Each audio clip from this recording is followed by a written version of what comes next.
Oke, assalamualaikum warahmatullahi wabarakatuh. Jumpa lagi bersama channel saya, Filiala. Di kesempatan video saya kali ini, saya akan sharing lagi, Pak ya. Namun sebelum kita mulai ke pembahasannya, saya tidak pernah bosan untuk mengingatkan para pembudidaya tanaman kelapa sawit dimanapun berada. Jadi saya selalu sertakan ini ya, kata-kata ini dalam setiap pembuatan video saya. Semoga bermanfaat ya. Jadi untuk kita tahap penanaman kelapa sawit, kita harus perhatikan betul ya.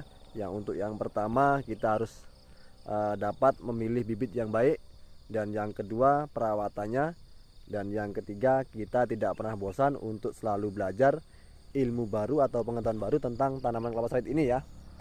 Jadi untuk topik pada video saya kali ini saya tidak ada praktek. Di sini saya hanya sharing, mudah-mudahan bermanfaat bagi pembudidaya tanaman kelapa sawit dimanapun berada ya. Jadi di sini saya akan sharing bagaimana merawat kelapa sawit kita dalam jangka 3 tahun setelah masa penanaman ya. Jadi bapak-bapak di rumah harus ekstra benar-benar ya untuk merawat bibit kelapa sawit yang baru kita tanam ya. Contohnya seperti ini dalam video. Ini pokok kelapa sawitnya baru ditanam 1 minggu lalu ya. Jadi saya kembali cek untuk memastikan keadaannya. Biasanya setelah kita tanam terguyur hujan ataupun hal lain ya, bisa menyebabkan kemiringan pada bibit kelapa sawit.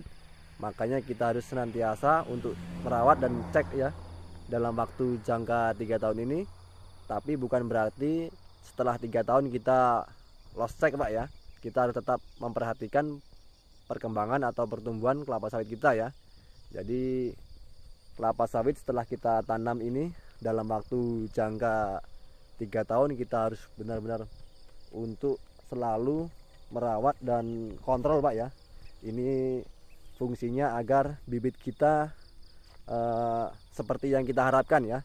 Karena memang usia tanam sawit di angka 3 tahun ini memang sangat membutuhkan proses perawatan yang betul-betul ekstra Pak ya. Kita harus perhatikan betul untuk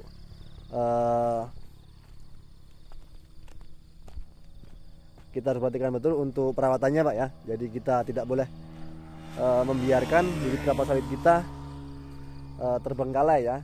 Ini artinya bapak harus benar-benar memperhatikan dalam waktu 3 tahun ini sebelum buah berproduksi. Jadi untuk tahap awal setelah penanaman kita wajib 1 minggu setelah penanaman kita cek kembali Pak ya, untuk memastikan bibit kita benar-benar baik penanamannya. Seperti yang saya lakukan ini, setelah 1 minggu penanaman saya kembali cek untuk memastikan bibitnya baik ya, dalam keadaan baik. Kemudian setelah 3 bulan kita wajib memberikan pupuk kembali ya. Walaupun saat penanaman kita sudah berikan pupuk, namun 3 bulan kemudian kita harus kasih pupuk kembali untuk pertumbuhannya agar cepat Pak ya. Dan kemudian di masa umur 2 tahun biasanya sawit sudah mulai berbuah ya. Di situ kita wajib kastrasi setiap bulannya. Kastrasi itu adalah proses pembuangan buah-buah yang dihasilkan oleh kelapa sawit itu sendiri. Jadi semua wajib dibuang Pak ya. Walaupun bunga jantan, bunga betina, baik buahnya kita wajib buang setiap bulannya yang muncul setelah umur 2 tahun ya.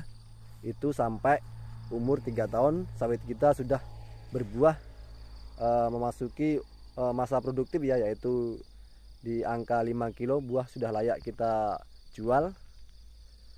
Jadi bapak-bapak di rumah, hari ini saya tidak ada, atau di video ini saya tidak ada praktek ya, sekedar berbagi atau sharing.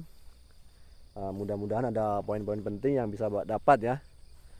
Jadi untuk menanam bibit kelapa sawit, bapak yang pertama harus dapat memilih bibit yang baik. Kemudian yang kedua bapak harus selalu senantiasa untuk merawatnya ya, yaitu pemupukannya, penanganan gulma bapak harus perhatikan. Dan yang ketiga, bapak tidak pernah bosan belajar ilmu baru atau pengetahuan baru tentang tanaman kelapa sawit ini ya. Jadi tidak banyak Bapak ya yang bisa saya sampaikan dalam video ini. Di sini saya tidak ada praktek, hanya sharing Pak ya. Mudah-mudahan ada poin-poin penting. Kebetulan hari ini saya ada agendanya untuk cek sawit ya, setelah kita tanam 1 minggu yang lalu.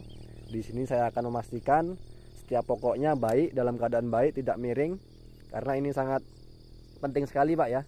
Kita mulai merawatnya sejak penanaman, setelah 1 minggu kita cek, kemudian 3 bulan kita berikan pupuk dan seterusnya Pak ya. Dan akan tiba masa-masa di mana sawit kita ini akan rumputnya semakin menjalar Pak ya, atau gulmanya semakin rapat. Kita harus wajib merawatnya untuk penyemprotan gulma, kemudian penanganan hama gitu juga perlukan, antisipasi itu masuk dalam kategori ketiga Pak ya. Kita harus senantiasa tidak pernah bosan belajar ilmu baru atau pengetahuan baru tentang tanaman kelapa sawit ini. Jadi mungkin tidak banyak yang bisa saya sampaikan Pak ya. Mudah-mudahan ada poin-poin penting. Oke, mungkin cukup sampai di sini video yang saya bisa buat untuk video kali ini. Assalamualaikum warahmatullahi wabarakatuh.